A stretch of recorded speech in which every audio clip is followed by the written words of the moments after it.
بسم الله الرحمن الرحيم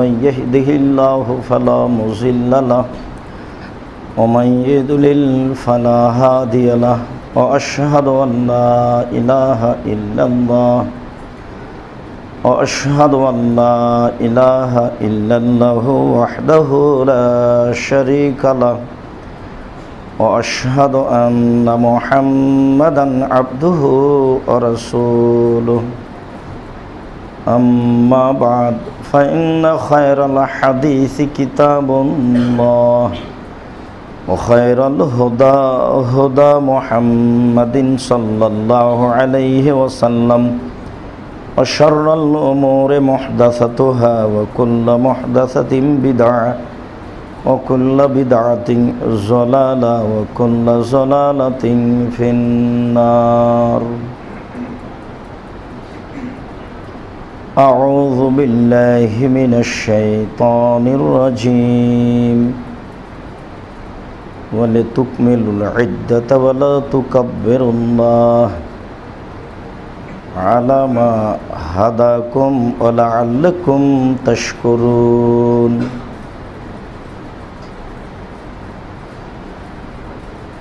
عن أبي سعيد الخدري رضي الله تعالى عنه قال: كان النبي صلى الله عليه وسلم يخرج يوم الفطر والأضحى فأول شيء يبدأ به الصلاة ثم ينصرف فيقوم مقابل الناس والناس جلوس على صفوفهم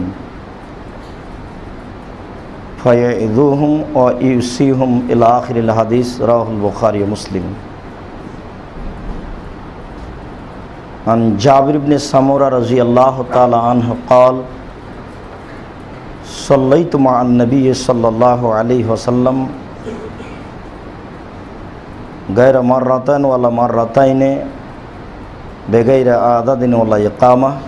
رواه البخاري ومسلم.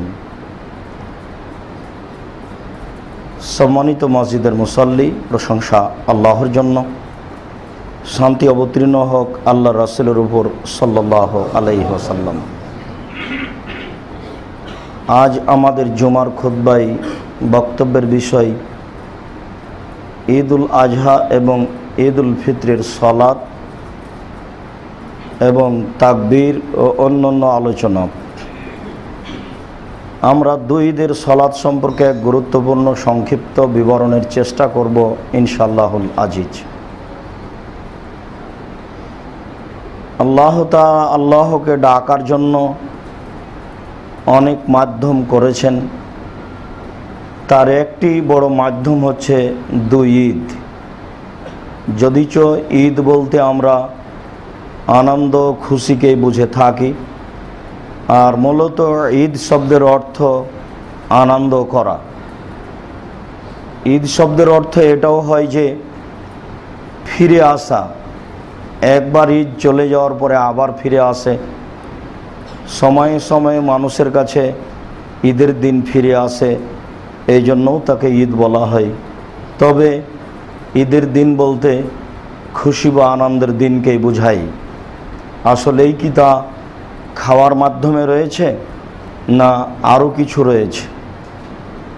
মূলত সেই দিন আল্লাহ তাআলার বড়ত্ব মর্যাদাকে উল্লেখ করাই হচ্ছে মূলত ঈদ। সাথে সাথে খাওয়ার বিষয়টি, আনন্দের বিষয়টি আল্লাহ এবং আল্লাহ রাসূলের পক্ষ থেকে আরও অতিরিক্ত একটা ভালোবাসা, একটা দয়া ও রহমত। এ ব্যাপারে আল্লাহ তাআলা বলেন, বলে তুকমিলুল ইদ্দাতা, তোমরা রমজানের দিনগুলি পূর্ণ হিসাব রাখো। রমজানের দিনকে পূর্ণ করো এবং কুরবানির দিনকে পূর্ণ করো। জুলহিজ্জা চন্দ্র কখন দেখা দিচ্ছে, কখন থেকে তোমাদেরকে জুলহিজ্জার কাজগুলির প্রস্তুতি নিতে হবে, তাকবীরের প্রস্তুতি নিতে হবে, এ ব্যাপারে তোমরা সোচ্চার থাকো, হিসাব ঠিক করে নাও। আল্লাহ তাআলা বলছেন বলে তুকমিলুল ইদ্দা, তোমরা গণনার হিসাবটি পূর্ণ করো। এরপরে আল্লাহ তাআলা বলেন বলে তুকাব্বিরুল্লাহ, এবং তোমরা আল্লাহ আকবার বলো, আল্লাহকে ডাকো। আল্লাহ যে বড় এটা নিজের মধ্যে, সমাজের মধ্যে, জাতির মধ্যে তা প্রকাশ করার চেষ্টা করো। আল্লাহ তাআলা বলছেন ওলা তুকাব্বিরুল্লাহ, তোমরা আল্লাহ আকবার বলো, আল্লাহকে ডাকো। রাসূল সাল্লাল্লাহু আলাইহি সাল্লামের পক্ষ থেকে যে তাকবীর রয়েছে সেগুলি বলো। এরপরে আল্লাহ তাআলা বলছেন আলামা হাদাকুম, যেভাবে আল্লাহ তাআলা রাসূল সাল্লাল্লাহু আলাইহি সাল্লামের মাধ্যমে তোমাদের পথ পদ্ধতি বলে দিয়েছেন সেইভাবে বলো। এখান থেকে বোঝা যাচ্ছে যে অবশ্যই ব্যক্তিগত স্বাধীনতায় কোনো তাকবীর তাহালিল হবে না, ব্যক্তিগত নীতিতে আল্লাহকে ডাকা যাবে না, ওই নীতিতেই আল্লাহকে ডাকতে হবে যা আল্লাহ এবং আল্লাহ রাসূল নির্ধারণ করেছেন।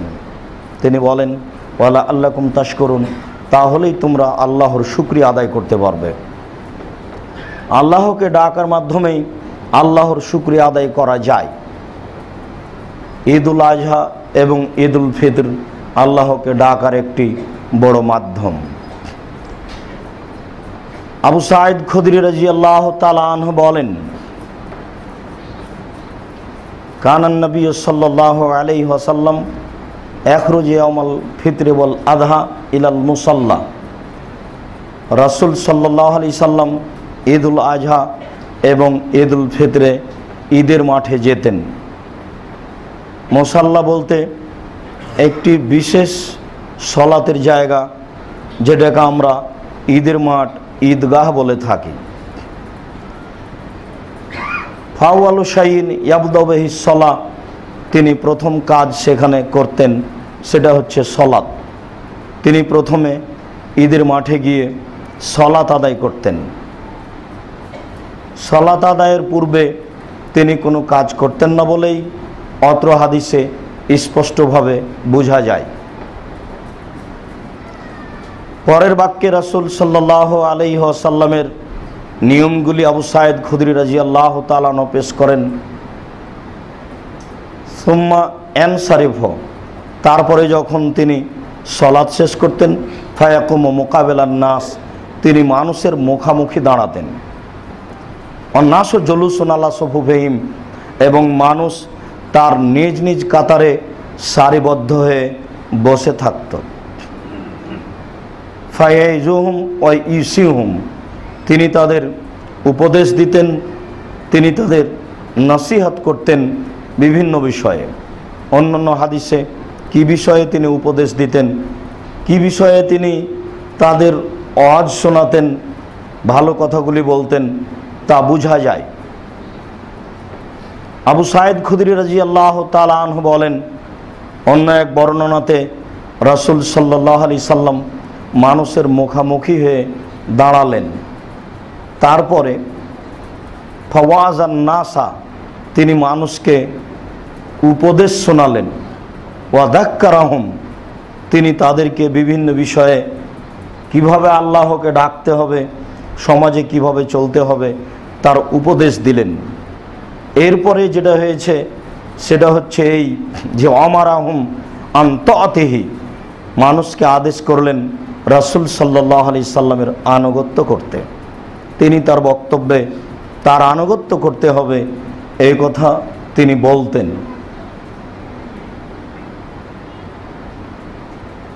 আনুগত্যের কথা আল্লাহ তাআলাও বলেছেন।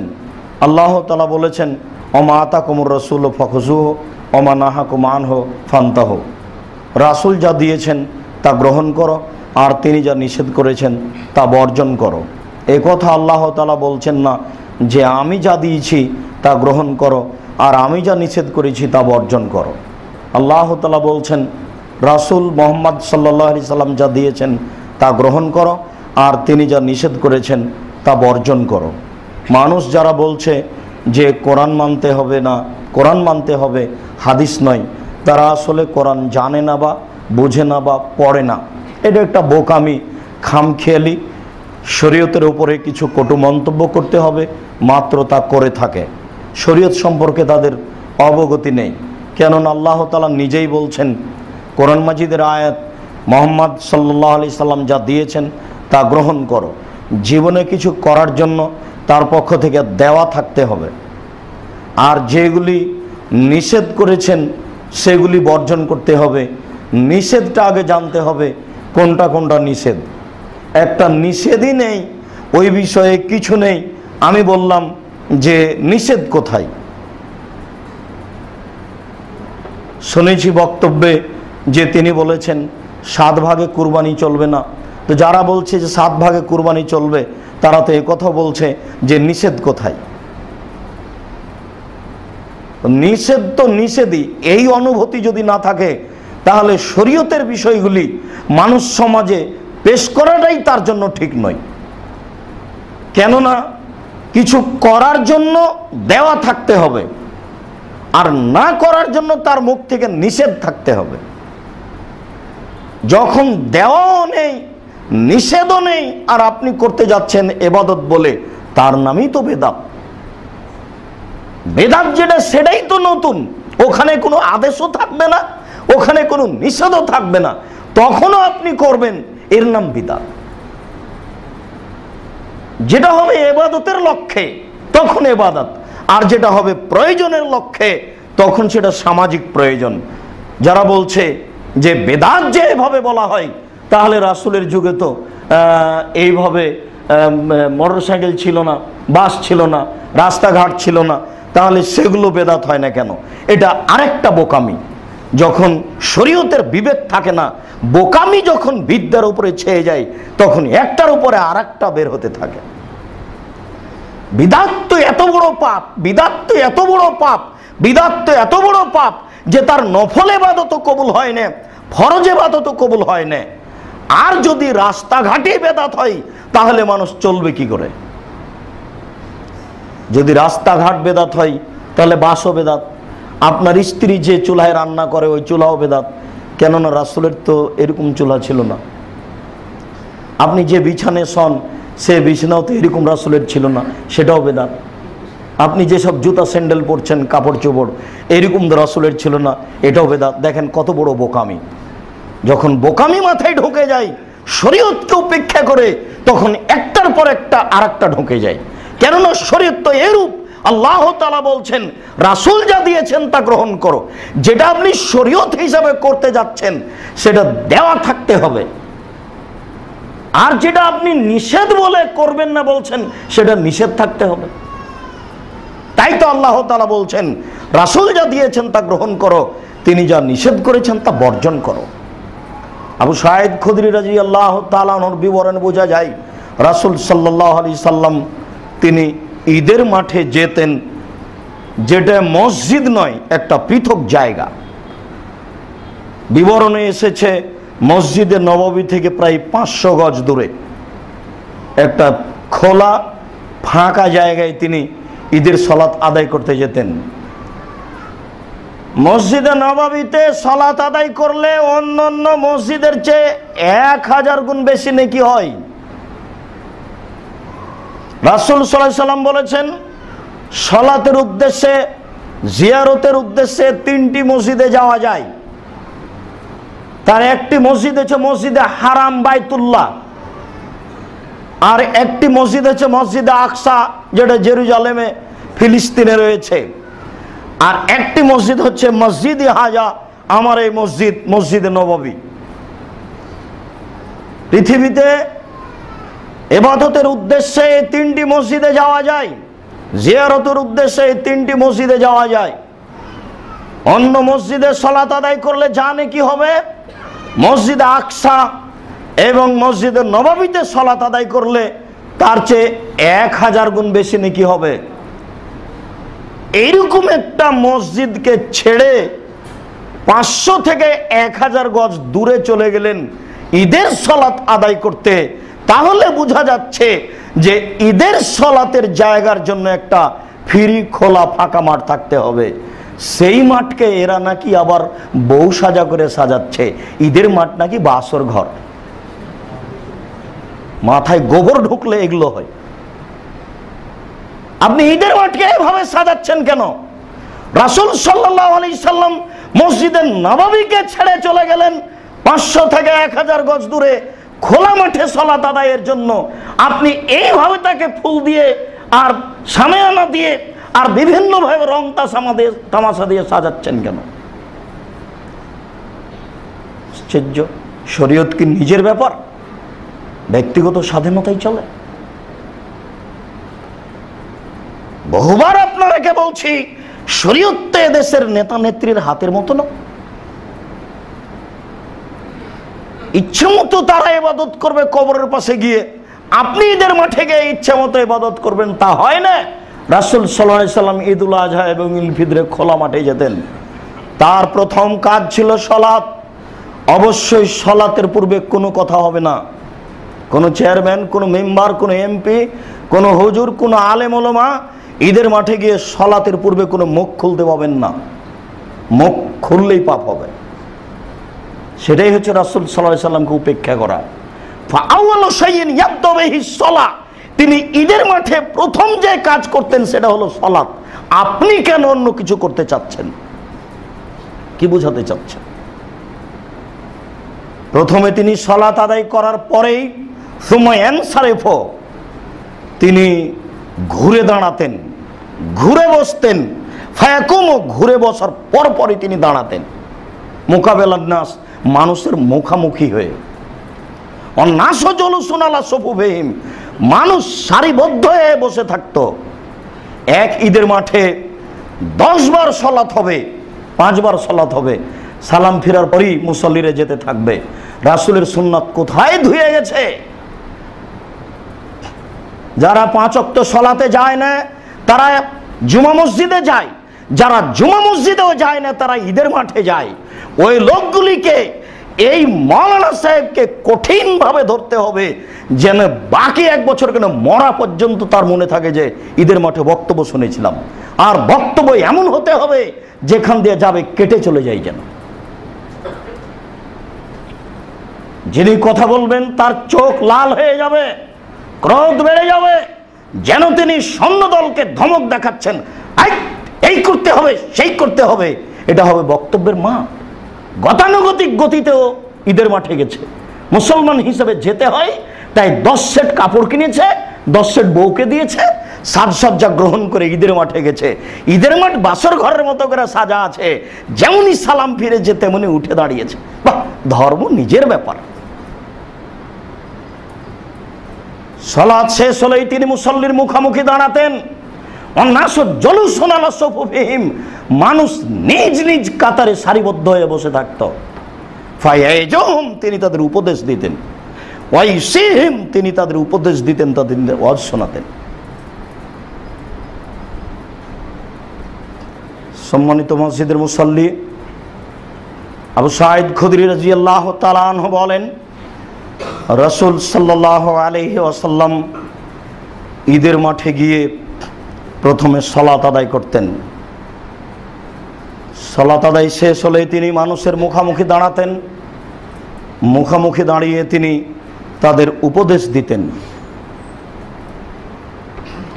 উপদেশ দিতে দিতে তিনি তাদের একথা বলতেন, ফায়াকুলু তাসাদ্দাকু তাসাদ্দাকু তাসাদ্দাকু ফাকানা আকসারু মা ইয়াতাসাদ্দাকুন নিসা। তিনি বক্তব্যের এক পর্যায়ে বলতেন, দান করো, দান করো, দান করো।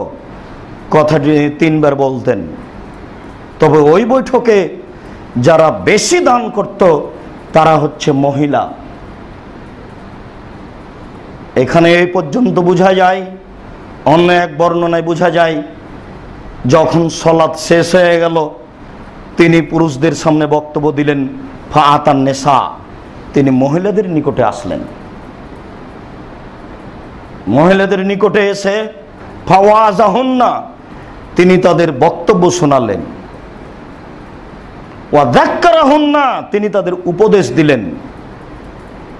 ওয়া আমারাহুন্না বিসাদাকা, তিনি তাদের দান করার জন্য আদেশ করলেন। যখন তিনি পুরুষের পাশ থেকে উঠে মহিলাদের কাছে গেলেন, মাহু বেলালুন, তখন রাসূল সাল্লাল্লাহু আলাইহি সাল্লামের সাথে বেলাল রাদিয়াল্লাহু তাআলা আনহু ছিলেন। এখানে বোঝা যাচ্ছে যে এরকম পর্যায়ে সাথে যাওয়ার জন্য আবু বকর সিদ্দিক উমরকে যেতে হবে এমনটা প্রয়োজন নেই। এখানে এটাও বোঝা যাচ্ছে যে তিনি একাই গেলেন না মহিলাদের নিকটে। প্রাইভেট পড়াচ্ছে শিক্ষক, শিক্ষক নাকি বাপের মর্যাদায়, তাই মেয়েকে প্রাইভেট পড়াতে পারে নির্জনে ঘরে। তাহাজ্জুদ পড়েছে রাত্রে, আর মেয়ে নির্জনে মেয়েকে প্রাইভেট পড়াচ্ছে। ধর্ম কেমন দেখেন, সব নিজের মতো করে নিচ্ছে, এটাই নাকি শরীয়ত। রাসূল সাল্লাল্লাহু আলাইহি সাল্লাম একাই ওখানে গেলেন না, সাথে বেলাল রাদিয়াল্লাহু তাআলা আনহু আছেন। অন্য বর্ণনায় এসেছে বেলাল রাদিয়াল্লাহু তাআলা আনহুর কাঁধে হাত দিয়ে ফাইত্তাকা আলা বেলালিন, তিনি বেলালের কাঁধে হাত দিয়ে বক্তব্য দিতে লাগলেন। তিনি মহিলাদের সামনে বক্তব্য দিতে দিতে বললেন, তোমরা আল্লাহর পথে দান করো।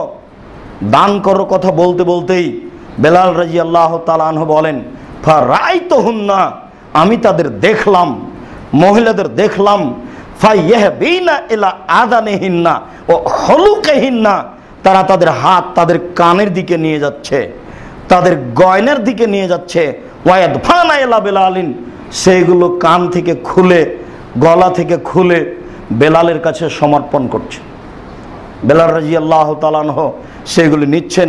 সুমারতাফা নবী সাল্লাল্লাহু আলাইহি সাল্লাম বেলাল, যখন বক্তব্য শেষ হলো, দানের পালা শেষ হলো, তখন বেলাল রাদিয়াল্লাহু তাআলা আনহু এবং রাসূল সাল্লাল্লাহু আলাইহি সাল্লাম চলে গেলেন। খুতবা শেষে পুরুষের সামনে আর কোনো হাত তুলে দোয়া হলো না, আর মহিলাদের এখানে কোনো হাত তুলে দোয়া হলো না। তবে তিনি বক্তব্যের এক পর্যায়ে দানের কথা বললেন। পুরুষদের সামনে বলেছেন, মহিলাদের সামনে তিনি দানের কথা বললেন। এখানে বোঝা যাচ্ছে যে রাসূল সাল্লাল্লাহু আলাইহি সাল্লাম বক্তব্যে ঈদের মাঠে তাকে মানার ব্যাপারে, অর্থাৎ রাসূল সাল্লাল্লাহু আলাইহি সাল্লামকে মেনে চলতে হবে, ইত্তেবায়ে সুন্নাত, এই বিষয়ে তিনি বক্তব্য দিতেন। তারপরে তিনি দানের কথা বলতেন। আরেকটি বাক্য মহিলাদের ব্যাপারে এসেছে যে ওয়ামারাহুন্না বিতাকওয়াল্লাহ, নারীদের সামনে বক্তব্য দিতে গিয়ে তিনি নারীদের বলতেন, তোমরা আল্লাহকে ভয় করো। আল্লাহকে ভয় তারা গোপনে ও প্রকাশ্যে খোলা মাঠে যেভাবে করছে তার চেয়ে ভিন্নভাবে করতে হবে। ভিন্নভাবে কি?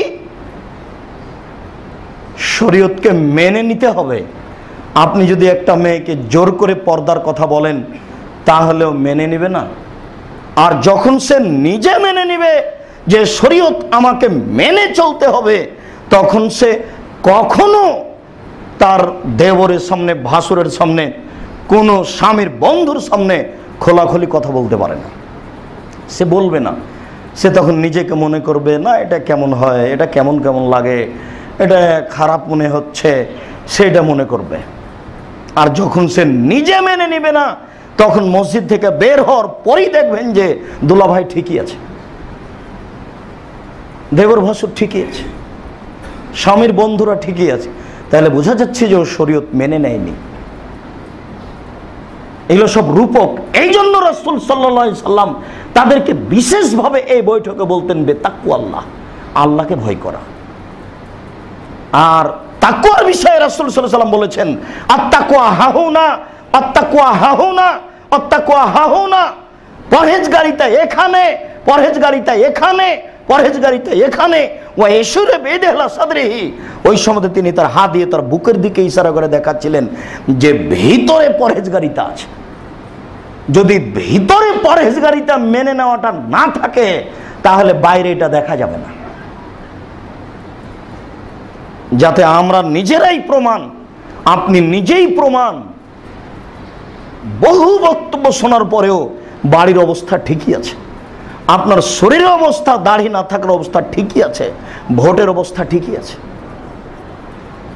তাহলে বোঝা যাচ্ছে যে আমিও রূপক চলি, ইমান ভেতর থেকে হয়, বাহির থেকে নয়। সমরা ইবনে জুনদুব রাদিয়াল্লাহু তাআলা, জাবির ইবনে সামুরা রাদিয়াল্লাহু তাআলা আনহু বলেন, সাল্লাইতু মা রাসূলিল্লাহ সাল্লাল্লাহু আলাইহি সাল্লাম গায়রা মাররাতিন ওয়ালা মাররাতাইনে, আমি নিজে রাসূল সাল্লাল্লাহু আলাইহি সাল্লামের সাথে একাধিকবার ঈদের সালাত আদায় করেছি। একবার দুইবার নয়, একাধিকবার ঈদের সালাত আদায় করেছি। লা আযান ওয়ালা ইকামা, সেখানে কোনো আজান একামাত ছিল না। যেখানে আজান নেই, যেখানে একামাত নেই, সেখানে ইমাম সাহেব কি করে বলতে পারেন যে আসেন আসেন আর 4 মিনিট আছে, 4 মিনিট পরে সালাত শুরু হবে? এই কথা ইমাম সাহেব কি করে বলতে পারেন? রাস্তায় মানুষ আছে, তাতে ইমামের আসে কি যায়? কার সালাত ছুটে গেল আর কার সালাত থাকলো, এটা ইমামের মাথায় গেল কি করে? ও ভাবে কেন? কুলাতে না পারলে ইমামতি করবে না? রুজি কি ইমামতির সাথে লেগে আছে? রাসূল সাল্লাল্লাহু আলাইহি সাল্লাম বলেছেন, মানুষের মরণ যেভাবে মানুষকে খুঁজে, মানুষের রুজি সেভাবে মানুষকে খুঁজে। মরণ যেমন মানুষকে ফেল করে না, তার একদিন মরণ ঘটবেই। তার জন্য যে রুজি নির্ধারণ করা হয়েছে পৃথিবী সৃষ্টির 50,000 বছর পূর্বে, ওই রুজি যেদিন ওর মায়ের পেটে 4 মাস হয়েছে সেদিন আবার লেখা হয়েছে, ওই রুজি সে পাবেই। মরণ যেমন ফেল করে না মানুষকে, রুজিও তেমন ফেল করবে না। ও লোকের কথা শুনে ঈদের মাঠে বক্তব্য দিবে কেন? যেখানে সাহাবী বলেন, আমি একাধিকবার রাসূলের সাথে সালাত আদায় করেছি, ঈদের মাঠে কোনো আজান ছিল না, কোনো ইকামাত ছিল না।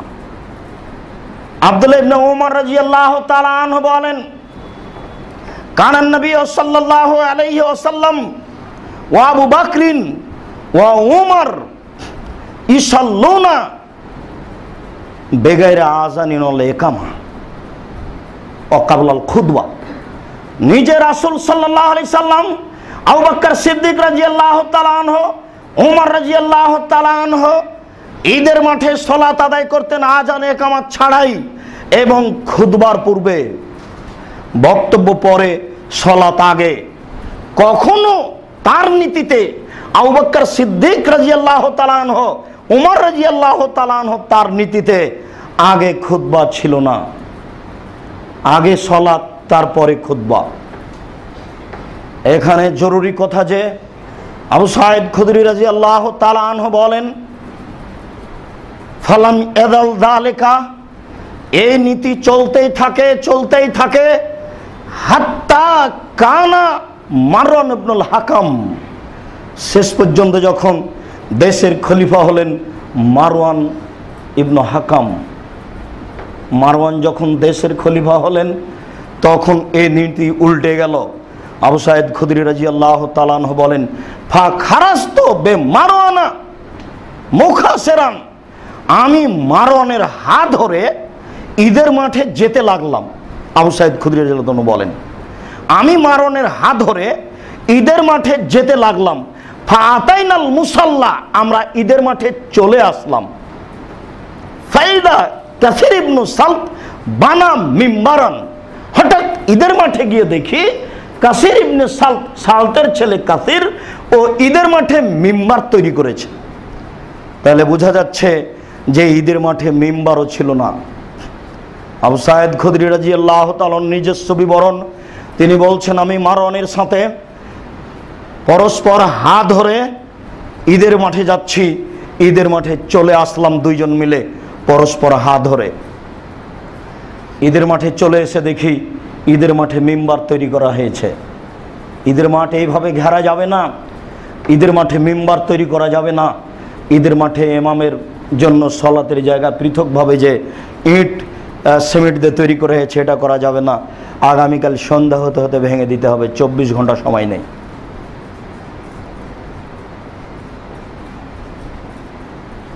ঈদের মাঠে মিম্বার চলবে না, ঈদের মাঠে ইমামের জায়গা এভাবে পাকা করা যাবে না।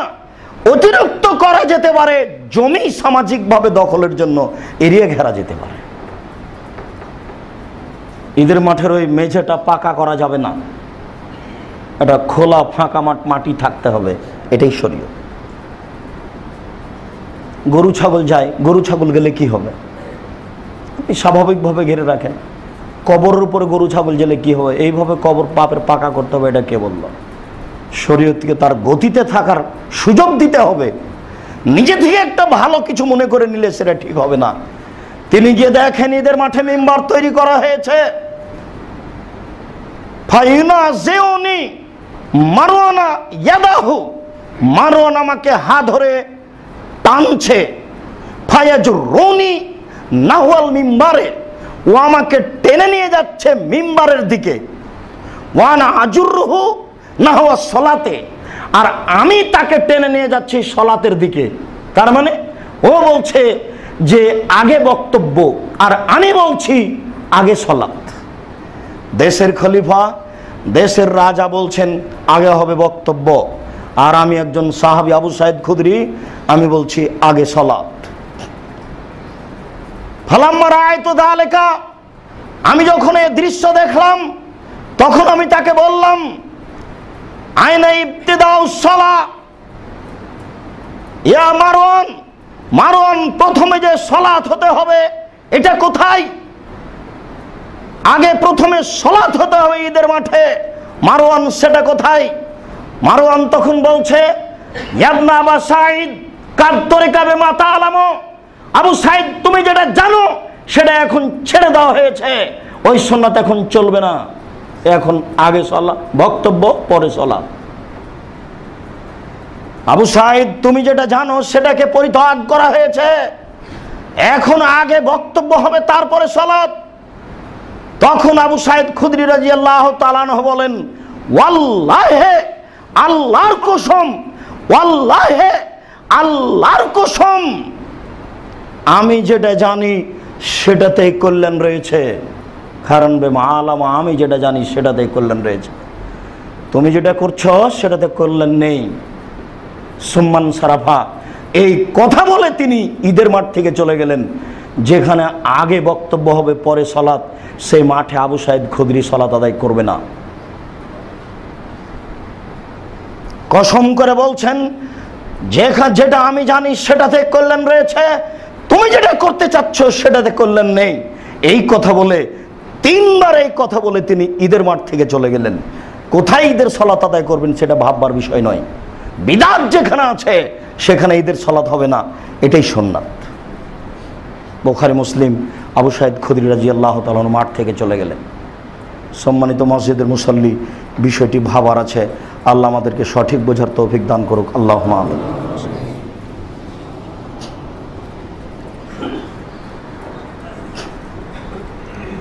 আলহামদুলিল্লাহ ওয়াহদা ওয়াসসালাতু ওয়াসসালামু আলা মান লা নাবিয়্যা বাদা। আব্দুল্লাহ ইবনে উমর রাদিয়াল্লাহু তাআলা আনহু বলেন, কানান নবী সাল্লাল্লাহু আলাইহি ওয়াসাল্লাম ইসাল্লি রাকাতাইনে ফিল মুসাল্লা ওয়ালা কাবলাহু ওয়ালা বাদাহু। রাসূল সাল্লাল্লাহু আলাইহি সাল্লাম ঈদের মাঠে 2 রাকাত সালাত আদায় করতেন, আগেও করতেন না, পরেও করতেন না। ঈদের সালাত মাত্র 2 রাকাত, আগেও কোনো সালাত নেই, পরেও কোনো সালাত নেই।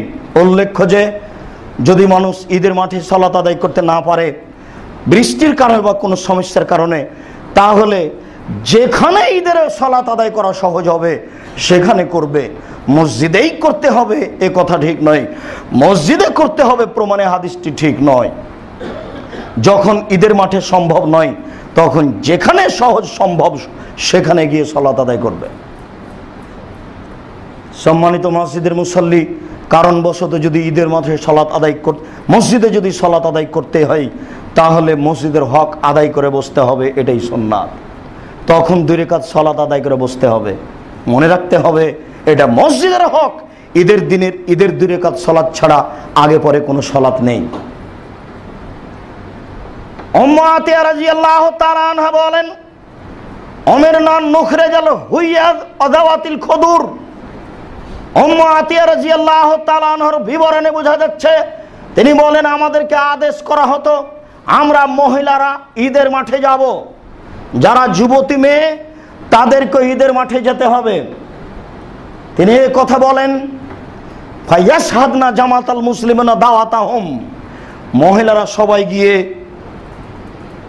মুসলমানদের জামাতে একত্রিত হবে এবং তাদের দুয়ায় একত্রিত হবে। এই হাদিসের অংশ পেশ করে একাধিক অবুজ আলেম বলতে চাচ্ছেন, এই যে হাত তুলে দোয়া না থাকলে কেন এই বাক্য আসলো যে ইয়াশহাদনা জামাতাল মুসলিমিনা দাওয়াতাহুম, মহিলারা মুসলমানদের জামাতে উপস্থিত হবে এবং তাদের দোয়াতে উপস্থিত হবে। ও বুঝলো না যে দোয়া মানে কি। অন্য বর্ণনায় মুসলিম গ্রন্থে এসেছে ইউকাব্বিরনা মা'আন নাস, মহিলারা ঈদের মাঠে গিয়ে মানুষের সাথে তাকবীর পাঠ করবে, এটা হলো দোয়া। আর উনি যে বক্তব্য দিবেন সেই বক্তব্য মহিলাদেরকে শ্রবণ করতে হবে, এটা হলো দোয়া। এখান থেকে এই ফাঁকে সুযোগ নিয়েছে যে হাত তুলে দোয়া করতে হবে, অথচ তা বিদআত, তা কখনো নয়। সম্মানিত মসজিদের মুসাল্লি, অত্র বিবরণের এই পর্যন্ত বোঝা যায় যে মহিলাদেরকে ঈদের মাঠে যেতে হবে, তারা বক্তব্য শুনবে এবং তাকবীর পাঠ করবে। এই পর্যন্ত রাসূল বলতেই কালাতে ইমরাতুন, একজন মহিলা বলে বসলো, আল্লাহ রাসূল, ইহদানা লাইসা লাহা জিলবাব, আমাদের এমনও কতগুলি মহিলা রয়েছে যার ঈদের মাঠে যাওয়ার মতো পোশাক, জিলবাব, চাদর নেই। তখন রাসূল সাল্লাল্লাহু আলাইহি ওয়াসাল্লাম বলছেন, ফাতুল বিসহা সাহেবাতুহা মিন জিলবাবিহা, তাহলে আরেকজন মহিলা যেন তাকে কাপড় দেয়, চাদর দেয়, সে দিবে নিজে থেকে, অথবা আরেকজনের কাপড় নিয়ে ঈদের মাঠে যাবে, যেটা আগে ছিল। আগে একজন মানুষের কাপড় নিয়ে আরেকজন মানুষ আত্মীয় স্বজনের বাড়ি যেত, এখন সেটা মানুষ ভুলে গেছে। এখন আর কাপড়ের অভাব নেই, কত সেট কাপড় জমা হয়েছে তার কোনো হিসাব নেই। অত্র বুখারী মুসলিমের বিবরণে বোঝা যায়, কোন মহিলার যদি কাপড় না থাকে তাহলে আর একজনের কাপড় নিয়ে ঈদের মাঠে যেতে হবে।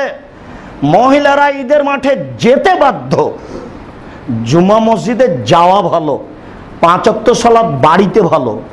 মহিলাদের জন্য 5 ওয়াক্ত সালাত বাড়িতে ভালো, জুমা মসজিদে যাওয়া ভালো, ঈদের দিনে যেতে বাধ্য, এটাই শরীয়ত।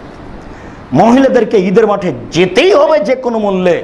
পুরুষেরা যদি ব্যবস্থা না করে ঈদের মাঠে, তাহলে এমনি এক জায়গাতে গিয়ে দাঁড়িয়ে যাবে।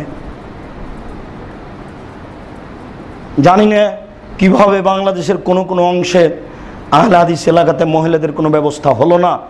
যেমন রাজশাহী, চাঁপাইনবাবগঞ্জে মহিলাদের জন্য ঈদের মাঠে কোনো ব্যবস্থা নেই। দীর্ঘদিন থেকে মহিলারা জুমা মসজিদে মহিলাদের ইমামতিতে সালাত আদায় করছে।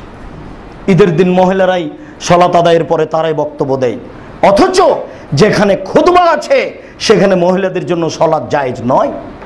জুমার খুতবা দিয়ে মহিলাদের সালাত জায়েজ নয়, ঈদের খুতবা দিয়ে মহিলাদের সালাত জায়েজ নয়। যেখানে খুতবা আছে সেখানে পুরুষ হতে হবে, যেখানে বক্তব্য আছে সেখানে পুরুষ হতে হবে, যেখানে বক্তব্য আছে সেখানে পুরুষ হতে হবে। তাহলে মহিলা ধর্মের নাম দিয়ে এই জেলা থেকে ওই জেলাতে গিয়ে বক্তব্য দেয় কি করে? ভোট চাওয়ার নামে এখান থেকে ওখানে চলে যাচ্ছে আর বক্তব্য দিচ্ছে। যেই সালাতে বক্তব্য আছে সেই সালাতে মহিলারা ইমামতি করতে পাবে না। মহিলাদের ইমামতিতে ঈদের সালাত বিদআত, মহিলাদের ইমামতিতে ঈদের সালাত বিদআত, মহিলাদের ইমামতিতে ঈদের সালাত বিদআত। তাদেরকে পুরুষের সাথেই সালাত আদায় করতে হবে যে কোনো মূল্যে। তারা দীর্ঘদিন থেকে ইরান থেকে এসে 1200 বছর থেকে এই ভারতের মাটিতে জোর করে শরীয়ত চাপিয়ে দেওয়ার চেষ্টা করছে যে মহিলারা ঈদের মাঠে যাবে না, ঈদের মাঠ পবিত্র, নাপাক হয়ে যাবে। ওখানে রাসূল সাল্লাল্লাহু আলাইহি সাল্লাম বলছেন, যারা ঋতুবতী তারা ঈদের মাঠে যাবে, সালাতের সময় পৃথক হয়ে থাকবে, সালাতে অংশগ্রহণ করবে না, ঈদের মাঠে যাবে। রাসূল সাল্লাল্লাহু আলাইহি সাল্লাম বলছেন, আয়েশা নাবিলনি খুমরা মিনাল মসজিদ, আয়েশা মসজিদ থেকে আমাকে এটা দাও, জায়নামাজটা দাও। তখন আয়েশা রাদিয়াল্লাহু তাআলা আনহা বলছেন, না হিজ তো আমি যে ঋতুবতী। তখন আল্লাহ রাসূল বলছেন, লাইসাত হাইজাতুকা ফিয়া, দেখে হাইজ কি তোমার হাতে লেগে আছে নাকি? হাইজ তোমার হাতে লেগে নেই, এ দাও, জায়নামাজ দাও। রাসূল সাল্লাল্লাহু আলাইহি সাল্লামের কথা অনুযায়ী আয়েশা মসজিদে ঢুকে জায়নামাজ এনে দিলেন। আর আজকে নাকি ঈদের মাঠে মহিলা গেলে নাপাক হয়ে যাবে। ঈদের মাঠ আশ্চর্য, মহিলারা নাকি জুমা মসজিদে আসলে নাপাক হয়ে যাবে। আশ্চর্য, এক একটা ঢঙের কথা এক এক ধরনের। ওরা নাকি পায়জামা পরে যদি সালাত আদায় না করে তাহলে লজ্জা স্থানের যোগাযোগ মাটির সাথে থাকবে, মাটি নাকি অভিশাপ করবে, বুবুর কথা। তাই পায়ের সাথে গোড়ালি লাগিয়ে সালাত আদায় করতে হবে। ওরা যদি ওই সিজদা করার সময়তে হাতে যেমন মাটিতে পড়ে যায় সেইভাবে মাটিতে পড়ে গিয়ে আঁটোসাঁটো হয়ে বুককে উরুর সাথে লাগিয়ে সিজদা করতে হবে, নইলে স্তন ঝুলন্ত থাকবে, নাকি তখন পর্দার ব্যাঘাত ঘটবে। সেই জন্য এইভাবে বলছে সব এগুলো রূপক কথা ধর্মের নামে, সব এগুলো অহেতুক কথা। মহিলাদেরকে ঈদের মাঠে যেতেই হবে, জরুরি হবে। আনাস রাদিয়াল্লাহু তাআলা আনহু বলেন, রাসূল সাল্লাল্লাহু আলাইহি ওয়াসাল্লাম ইউখালিফুত তারিকা ফিল ঈদ। রাসূল যখন ঈদের মাঠে যেতেন তখন রাস্তা পরিবর্তন করতেন, যে রাস্তায় গেছেন সে রাস্তায় আসতেন না, যে রাস্তায় এসেছেন সে রাস্তায় যেতেন না। আনাস রাদিয়াল্লাহু তাআলা আনহু বলেন, কানা রাসূলুল্লাহ সাল্লাল্লাহু আলাইহি সাল্লাম ইখরুজু ইলাল ফিত্রে লা ইয়াতামু। রাসূল সাল্লাল্লাহু আলাইহি সাল্লাম যখন ঈদুল ফিত্রে রমজানের পরে ঈদের মাঠে যেতেন তখন খেয়ে যেতেন। ওয়ালা ইয়াতামু আল আজহা কাবলা ইসাল্লিয়ে আও ইসাল্লিয়ে। আর রাসূল সাল্লাল্লাহু আলাইহি সাল্লাম যখন ঈদুল আজহাতে যেতেন তখন খেয়ে যেতেন না যতক্ষণ পর্যন্ত সালাত আদায় করেছেন। সালাত আদায়ের পরে খেতেন। তাহলে যে ঈদুল আজহা এটার নাম রোজা নয়, ঈদুল আজহাতে না খেয়ে ঈদের মাঠে যাওয়া এটার নাম সিয়াম নয়। ঈদুল ফিতরে খেয়ে যাওয়া সুন্নাত আর ঈদুল আজহাতে এসে খাওয়া সুন্নাত। এর সাথে কোনো সাহারি নাই, কোনো খাওয়া নাই, নিয়মটাই ভুলে যাচ্ছে। আবার ভালো করে স্মরণ করে নিন, ঈদের মাঠে ঈদুল ফিতরে খেয়ে যাওয়া সুন্নাত আর ঈদুল আজহাতে এসে খাওয়া সুন্নাত, গোস্ত হোক আর যেটাই হোক। ঈদুল ফিতরের জন্য একরকম সুন্নাত আর ঈদুল আজহার জন্য একরকম সুন্নাত। জাবের রাদিয়াল্লাহু তাআলা আনহু বলেন, কাদামান নবী সাল্লাল্লাহু আলাইহি ওয়াসাল্লাম আল মদিনাতা। রাসূল সাল্লাল্লাহু আলাইহি ওয়াসাল্লাম মদিনায় আসলেন। ওয়ালাহুম ইয়াওমানে ইয়ালাবুনা ফীহিমা। যখন তিনি মক্কা থেকে মদিনায় চলে আসলেন তখন মদিনার লোকদের জন্য দুইটি দিন ছিল, সে দিনে তারা খেলাধুলা করত। ফাকাল রাসূলুল্লাহ সাল্লাল্লাহু আলাইহি ওয়াসাল্লাম মা হাজানি ইয়াওমানে, এই দিন তোমাদের কেমন দিন, এই দিন দুইটি তোমরা কি করো? তখন মদিনার লোকেরা বলল, কালো তারা বলল যে কুন্না নালাবু ফীহিমা ফিল জাহেলিয়াতে, আমরা জাহেলিয়াতের যুগ থেকে, অন্ধকারের যুগ থেকে, বন্যতা বর্বরতার যুগ থেকে এই দুই দিনে আনন্দ ফুর্তি করতাম, খেলাধুলা করতাম। এবার শোনেন, রাসূল সাল্লাল্লাহু আলাইহি ওয়াসাল্লাম বলছেন, কাদ আবদালাকুমুল্লাহ বিহিমা খায়রান মিনহুমা ওহুমা ঈদুল আযহা ওয়া ঈদুল ফিতর। তোমাদের এই দুই দিনকে পরিবর্তন করে এর চেয়ে আরো উত্তম দুই দিন আল্লাহ তাআলা দিয়ে দিয়েছেন, তা হচ্ছে ঈদুল আযহা আর ঈদুল ফিতর। মনে রাখা ভালো হবে, রাসূল সাল্লাল্লাহু আলাইহি সাল্লাম তার বিবরণে বললেন যে তোমাদের এই দুই দিন পরিবর্তন করে, অর্থাৎ এই দুই দিন বাতিল করে আরো দুইটি দিন দিয়েছেন। তার একটির নাম হচ্ছে ঈদুল আযহা আর একটির নাম হচ্ছে ঈদুল ফিতর। তোমরা এই দুই দিনে খেলাধুলা আনন্দ করো, খাও, তাকবীর পাঠ করো। ওই দুই দিন বাতিল করা হলো। তিনি বলেননি যে আগে থেকে তোমাদের দুই দিন ছিল, আমি আরো দুই দিন যোগ করলাম, এখন হলো 4 দিন। তাহলে আপনার 16 ডিসেম্বর আনন্দের জন্য আসে কি করে, 26শে মার্চ আসে কি করে, 21শে ফেব্রুয়ারি আসে কি করে, জন্মদিন আসে কি করে, মা দিবস আসে কি করে, মৃত্যু দিবস আসে কি করে? যখন মানুষ বিদ্যা বুদ্ধি হারিয়ে ফেলে, অন্ধকারে জাহেলিয়াতে বন্যতার দিকে যেতে যেতে যেতে যেতে একবারে কবরে চলে যায়, তখনই মানুষ নিজের ধর্মকে ত্যাগ করে হিন্দুদের খ্রিস্টানদের বানানো দিকে নিয়ে আসে। একজন মুসলমানের বাচ্চা হয়ে সে কখনো কিয়ামত পর্যন্ত 2 দিন ত্যাগ করে অন্য দিন মানতে পারে না। কোন মুসলমান পারে না, কোন মুসলমান পারে না, কোন মুসলমান পারে না। জাহেল পারে, অশিক্ষিত পারে, বন্য পারে, বর্বর পারে। অসম্ভব শিক্ষার নাম দিয়ে কোন মুসলমানের বাচ্চা কিয়ামত পর্যন্ত ঈদুল আজহা এবং ঈদুল ফিতর ছাড়া তৃতীয় কোনো দিনকে মানতে পারে না আনন্দের জন্য, খুশির জন্য। এটা অসম্ভব হতে পারে না। কোন মুসলমানের বাচ্চার জন্য এটা জায়েজ নয়। আমি মুসলিম চিররণবীর মরণকে করি না ভয়, মরলে শহীদ বাঁচলে গাজী আমার উভয় সমান। বাইরে যতটুকু ভিতরে ততটুকু, জেল যতটুকু সেল ততটুকু, আমার উভয় সমান। মরলে আমি শহীদ, বাঁচলে আমি গাজী আমার উভয় সমান। আমি মুসলিম চিররণবীর মরণকে করি না ভয়, মরলে শহীদ বাঁচলে গাজী আমার উভয় সমান। অতএব এই মসজিদের মুসল্লি মুসলিমকে আবারও বলছি, আপনি সত্য সত্যই দিন মেনে নেওয়ার জন্য আপনি এখানে এসেছেন, এটা আমরা বিশ্বাস করি। অন্তত এই মসজিদে এসেছেন দিন কিছু জানা বুঝার জন্য এসেছেন, এটা আমরা বিশ্বাস করি। এই বিশ্বাসকে বহাল রেখে আল্লাহকে সন্তুষ্ট করার জন্য বাকি জীবন কোনোদিন আর তৃতীয় দিন মানার জন্য নিয়ে আসবেন না। না হলে দিন বাড়তে বাড়তে বাড়তে সব দিন পূর্ণ হয়ে যাবে, তখন আপনি অমুসলিম হয়ে যাবেন, আর ছেলেপিলারা পড়াশোনার দিন পাবে না। সব দিন যে ছুটির দিন, কোনটা মা দিবস আর কোনটা বাপ দিবস, সবই যে হারিয়ে যাবে। মানুষ নিচে যেতে যেতে কত নিচে চলে গেছে দেখেন। খুব ভালোভাবে এই বাক্য মনে থাকে যেন। রাসূল সাল্লাল্লাহু আলাইহি ওয়াসাল্লাম বললেন, তোমাদের দিন দুটি পাল্টিয়ে আল্লাহ আরো 2টি দিন দিয়েছেন, যেটা হচ্ছে ওর চেয়ে উত্তম। তিনি একথা বললেন না যে তোমাদের আছে 2টা, আমি দিলাম 2টা, এ হলো 4টে। যদি তাদের 2টা থাকতো আর তিনি দিতেন 2টা, 4টে হতো, তাহলে কিয়ামত পর্যন্ত আপনারা দিন বাড়াতে থাকতেন আপনাদের সুবিধার জন্য, যেটা কখনো হতে পারে না। সম্মানিত মসজিদের মুসল্লি, আমরা আপনাদেরকে ঈদের সালাতের বিষয়ে সতর্কবাণী পেশ করতে বলতে চাচ্ছি। যখনই আমাদের জন্য ঈদের চন্দ্র উঠবে, কুরবানি ঈদের, তখন থেকে আমরা ঈদের দিন পর্যন্ত তাকবীর পাঠ করতে পারি। বিশেষভাবে ঈদুল ফিতরে যখন শাওয়াল মাসের চন্দ্র উঠেছে, তখন থেকে আমরা তাকবীর পাঠ করতে পারি।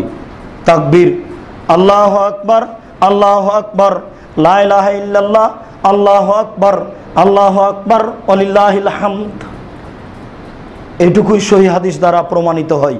আল্লাহু আকবার কবীরা, আলহামদুলিল্লাহি কাসীরা, সুবহানাল্লাহি বুকরাতাম ওয়াসিলা, এই হাদিস জাল, এটা প্রমাণ হয় না।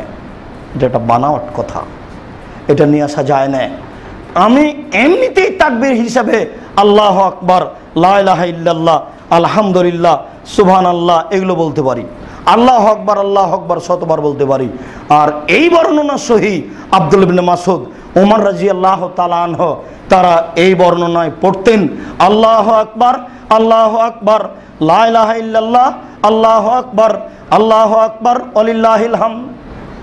আনাস রাদিয়াল্লাহু তাআলা আনহু বলেন, রাসূল সাল্লাল্লাহু আলাইহি ওয়াসাল্লাম ইয়াকুলু তামারাতিন কাবলা ইয়াখরুজা ইলাল ফিতর। রাসূল সাল্লাল্লাহু আলাইহি ওয়াসাল্লাম ঈদের মাঠে বের হওয়ার পূর্বে খেজুর খেতেন কয়েকটা।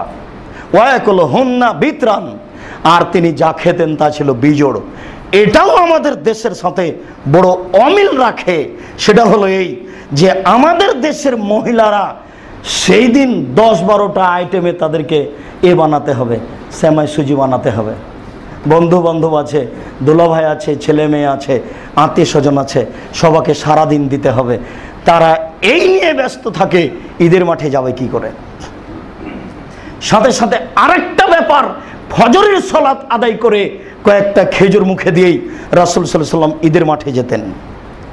যেহেতু অনেক আইটেমে খাওয়া হচ্ছে, কাজেই তাকে এক সময় পর্যন্ত বানাতে হচ্ছে, আর আপনাকে অনেক খেতে হচ্ছে, কাজে আপনাকে অপেক্ষা করতে হচ্ছে। তাহলে এটাও শরীয়তকে মানার ব্যাপারে এতগুলি খাওয়া প্রতিবন্ধক। রাসূল সাল্লাল্লাহু আলাইহি ওয়াসাল্লাম কয়েকটা খেজুর খেয়ে ঈদের মাঠে চলে যেতেন। এখন তো আরবিদের নীতি, ফজরের সালাত আদায় করতে গেছে ঈদের দিন, তখনই পকেটে কয়েকটা খেজুর নিয়েছে। ফজরের সালাত আদায় করার পরে তাসবিহ তাহলিল করছে আর খেজুর মুখে দিয়ে চলে যাচ্ছে ঈদের মাঠে। তাদের কাছে কোনো মাথায় এই চিন্তা নেই যে এতগুলি খাওয়া আর এতগুলি কাপড়, ওরা এখন এটা শিখেনি, এখন এটা বুঝতে পারেনি, অথচ আমাদের এখানে চলছে। এটা শরীয়তকে একটা অমান্য করার কৌশল। সাথে সাথে মানুষ বেশি হবে, ঈদের মাঠ পৃথক হবে, ঈদের মাঠ বড় করতে হবে। মানুষ বেশি, ঈদের মাঠ প্রশস্ত করতে হবে, বড় করতে হবে। কিন্তু এক ঈদের মাঠে একাধিক ঈদের জামাত হবে, এই সুন্নাতের কোনো বৈধতা নেই। তা হবে কেন? ঈদের মাঠ প্রশস্ত করতে হবে, যখন প্রশস্ত হলো না তখন পৃথক করতে হবে। কেননা সূর্য ওঠার কিছুক্ষণ পর পরই ঈদের সালাত আদায় করতে হবে, যাতে বোঝা যায় এখন 7টা 7:30 এরকম একটা সময়ে ঈদের সালাত আদায় করতে হবে। এটাই সুন্নাত। সাহাবীগণ আপনার ওই মসজিদে ফজরের সালাত আদায় করার পরে তাসবিহ তাহলিল করে ওইভাবেই তারা ঈদের মাঠে চলে যেতেন। আর এখন আমাদের প্রস্তুতি, ওইদিকে ঈদের মাঠ সাজাতে হবে তার প্রস্তুতি, এদিকে খেতে হচ্ছে তার প্রস্তুতি। দেখেন কত কিছু যা সুন্নাতকে উপেক্ষা করা হচ্ছে। সম্মানিত মসজিদের মুসাল্লি, বলছিলাম ঈদের মাঠে আসেন, সালাত শুরু হতে যাচ্ছে, এরকম কথা বলা বিদআত। ঈদের মাঠে সালাতের আগে বক্তব্য দেওয়া বিদআত। কোনো আলেম ওলামা, কোনো নেতা ঈদের মাঠে গিয়ে আগেই কিছু বলবেন, এটা নাজায়েজ, হারাম, এগুলো করা যাবে না। ঈদের মাঠে গিয়ে প্রথমে 2 রাকাত সালাত হবে, এরপরে বিষয়ভিত্তিক গুরুত্বপূর্ণ বক্তব্য হবে, এটাই সুন্নাত। ঈদের সালাতে যে রাস্তায় গেছেন সেই রাস্তা দিয়ে ছাড়া অন্য রাস্তায় আসবেন, এটাই সুন্নাত। তাকবীর পড়তে থাকবেন যেতে আসতে ঈদের মাঠে, এটাই সুন্নাত। একজন ছেলে বা কোনো ব্যক্তি ঈদের মাঠে বলতেই থাকবে সালাত আদায় পর্যন্ত, আল্লাহু আকবার, আল্লাহু আকবার, লা ইলাহা ইল্লাল্লাহ, আল্লাহু আকবার, আল্লাহু আকবার, ওয়ালিল্লাহিল হামদ, এটাও চলবে না। সবাইকে তাকবীর পাঠ করতে হবে নিজ নিজ গতিতে। পুরুষ নারী সবাই নিজ নিজ গতিতে তাকবীর পাঠ করবেন। মহিলাদেরকে ঈদের মাঠে যেতেই হবে, তারা যেতে বাধ্য। আবার কথার মাপ শুনে নেন, তারা ঈদের মাঠে যেতে বাধ্য। জুমা মসজিদে যাওয়া ভালো, 5 ওয়াক্ত সালাতে না যাওয়া ভালো। তারা 5 ওয়াক্ত সালাত বাড়িতে সালাত আদায় করবে, জুমা মসজিদে যেতে পারে, ঈদের মাঠে যেতে বাধ্য। এক একটা শরীয়তের মান আছে। কারণবশত যদি কারো ঈদের সালাত ছুটে যায়, তাহলে বাড়িতে 2 রাকাত সালাত আদায় করে নেবে 7, 5, 12 তাকবীরে। কাসির ইবনে মাসুদ আন আবিহি আন জাদ্দিহি কাল, কাসির ইবনে আব্দুল্লাহ ইবনে মাসুদ বলছেন যে রাসূল সাল্লাল্লাহু আলাইহি ওয়াসাল্লাম ইকাব্বিরু ফিল ঈদাইনে, 2 ঈদে তিনি তাকবীর পাঠ করতেন। সাবান ফিলুলা কাবলাল কেরাতে, প্রথম রাকাতে কেরাতের পূর্বে 7 বার বলতেন আল্লাহু আকবার। ওয়া ফিল আখিরাতে খামসান কাবলাল কেরাতে, আর দ্বিতীয় রাকাতে কেরাতের পূর্বে 5 বার বলতেন কেরাতের পূর্বে। তাহলে রুকুতে যাওয়ার তাকবীরকে ধরে নিয়ে আর আগের তাকবীরকে ধরে নিয়ে 6 তাকবীর বানিয়ে 6 তাকবীরে ঈদের সালাত হয় কি করে? আগে 7 পরে 5, 12 তাকবীরে ঈদের সালাত হবে, এটাই সুন্নাত। 6 তাকবীরে ঈদের সালাত আদায় করার হাদিস কিয়ামত পর্যন্ত প্রমাণ হবে না। আলবানী রাহিমাহুল্লাহর বরাদ্দে যেটা বলা হচ্ছে সেটা ঠিক নয়। 12 তাকবীরে ঈদের সালাত আদায় করতে হবে প্রমাণে 22টি হাদিস আছে, যদিচ হাদিসগুলি বুখারী মুসলিমের নয়। আগে 7 পরে 5, 12 তাকবীরে ঈদের সালাত আদায় করতে হবে, এটাই সুন্নাত। 6 তাকবীরে ঈদের সালাত আদায় করা যাবে না, এটা সুন্নাত নয়। মাযহাবের দোহাই দিয়ে শরীয়তকে উপেক্ষা করার কোনো সুযোগ নেই। পীর বুজুর্গানে দিনের দোহাই দিয়ে শরীয়তকে উপেক্ষা করার কোনো সুযোগ নাই। যেই মসজিদে 12 তাকবীর ঈদের সালাত হচ্ছে, যে মাঠে, সেই মাঠে যাওয়ার চেষ্টা করুন, আল্লাহ কবুল করুক। মসজিদের সম্মানিত মুসাল্লি, আমাদের কথাটা কি গত জুমায় অস্পষ্ট থেকেছে? আমরা আবারও বলছি, প্রত্যেকটা পরিবারের পক্ষ থেকে একটি পশু কুরবানি করতে হবে, এটাই সুন্নাত। প্রত্যেকটা পরিবারের পক্ষ থেকে একটি পশু কুরবানি করতে হবে, এটাই সুন্নাত। আপনারা 3 ভাই ঢাকাতে আছেন, পয়সা ইনকাম করছেন, বলছেন যে আমরা তাহলে কি করব? শেষ পর্যন্ত এইভাবে চলে আসেন, 3 ভাইয়ের টাকা আপনার বাপের হাতে দেন, আপনার পিতা একটা গরু কুরবানি করবে তার নামে, আপনারা খাবেন, এই যে হয়ে গেল। আর না হলে এই পথে আসেন, 3 ভাই 3টা ছাগল দেন, আপনার পিতার নামে একটা গরু দেন, সবার হয়ে গেল। বাপ মা যখন বেঁচে আছে তাহলে তার নামে কুরবানি করেন। এক পরিবারে 5 জন 7 জন সদস্য খুঁজতে যাচ্ছেন কেন? হাদিসে যেখানে এসেছে 7 জন মিলে একটা গরু, সেটা হলো সফরে। আজও বলছি 7 জন পরিবারে খুঁজতে যাচ্ছেন কেন? 7 পরিবারে 7 জন যদি লোক একটা গরুতে অংশগ্রহণ করে তাহলে তার ব্যক্তিগতভাবে জিম্মেদারি শেষ হলো, তার পরিবারগতভাবে হয়নি। পরিবারের পক্ষ থেকে একটি প্রাণী কুরবানি করতে হবে, এটাই সুন্নাত। পরিবারের পক্ষ থেকে একটি কুরবানি করতে হবে, এটাই সুন্নাত। পরিবারের পক্ষ থেকে একটি কুরবানি করতে হবে, এটাই সুন্নাত। টাকা বেশি আছে, রাজস্থান থেকে উট কিনে নিয়ে এসে করেন। টাকা কম আছে, বাংলাদেশে দামি ষাঁড় পাওয়া যাচ্ছে, করেন। টাকা কম আছে, খাসি কিনেন। যারা বলেছে অন্ডকোষ বের করা হলে বাতিল হয়, তারা মিথ্যা কথা বলেছে। রাসূল সাল্লাল্লাহু আলাইহি সাল্লাম যে ভেড়া কুরবানি করেছিলেন ওটা অন্ডকোষ বের করাই ছিল, অতএব অন্ডকোষ বের করলে ওটা খুঁত হয় না। আপনি খাসি কুরবানি করেন। টাকা কম আছে, যেই ছাগি কয়েকবার বাচ্চা দিয়েছে সেই ছাগি কুরবানি করেন। তার চেয়ে টাকা কম আছে, আজও মাত্র কয়েকশো টাকায় ভেড়া পাওয়া যায় বাজারে, ভেড়া কুরবানি করেন। আপনি এইভাবে বলতে গেলেন কেন যে ওরা বলেছে 7 ভাগে চলবে? আমি তো আপনাকে 7 ভাগের কথা বলিনি। তাদেরও একটা বক্তব্য আছে যে প্রত্যেকটা পরিবারের পক্ষ থেকে দেওয়া ভালো, সুন্নাত, তবে 7 ভাগও চলবে। তবে বলছে কেন? তবে 7 ভাগে চলবে এই কথা বলছি কেন? আপনাকে যে বলছি যে 7 পরিবারের পক্ষ থেকে একটা গরুতে অংশগ্রহণ করে কুরবানি করতে হবে, এরকম হাদিস আসমানের নিচে জমিনের উপরে হবে না কিয়ামত পর্যন্ত। অতএব সুন্নাত পালন করার জন্য আগ্রহী হন। এইভাবে মানুষের কথা শুনে ভুল পদ্ধতিতে যাওয়ার চেষ্টা করিয়েন না। মরা মানুষের নামে কুরবানি চলবে না। মরা মানুষের নামে হজ হয়, মরা মানুষের নামে কুরবানি করে গোস্ত ভাগ করে নেবেন আপোষে, এটা ঠিক নয়। আল্লাহ, তুমি আমাদেরকে সঠিক বুঝার তৌফিক দান করো। আমাদের যারা মারা গেছে তুমি তাদের কবরের শাস্তি মাফ করো। আমরা যারা অসুস্থ তুমি তাদের আরোগ্য দান করো। আমরা যারা বেঁচে আছি তুমি তাদেরকে তোমার রাসূলের পদ্ধতি অনুযায়ী চলার তৌফিক দান করো। আমাদেরকে বৈধ পয়সা দিয়ে কুরবানি করে তোমাকে সন্তুষ্ট করার সুযোগ করে দাও। এই দাবি, এ দোয়া তোমার দরবারে রেখে আজকের জুমার খুতবা এখানে শেষ করলাম। সাল্লাল্লাহু আলাইহি ওয়াসাল্লাম।